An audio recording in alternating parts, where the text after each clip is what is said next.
হামটিটা পড়ে শুনিয়ে দিলাম যে হামটি ডামটি কি, তা হামটি ডামটি কেন বলেছেন মাননীয় মুখ্যমন্ত্রী বাজেটকে, সেন্ট্রাল বাজেট, সেটা বললাম। তো শুনতে শুনতে কিসের কি হলো জানি না, সবাই মিলে বেরিয়ে গেলেন। তো যাই হোক, যেটা করছেন যে আমরা নাকি কিছুই করি না, তো কিছুই না করলে আমরা বারবার আসি কেন? 15 বছরে আমরা যদি কিছুই না করি, মানুষ, মমতা বন্দ্যোপাধ্যায় আমার দলের সর্বোচ্চ নেত্রী এবং মুখ্যমন্ত্রী, তাকে করার জন্য এত উৎসুক হয়ে যান কেন?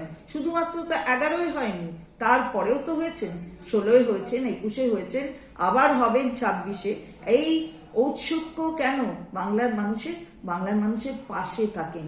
আমরা বলি না আমাদের সরকারটা তৃণমূল কংগ্রেসের সরকার, আমরা বলি এটা মা মাটি মানুষের সরকার।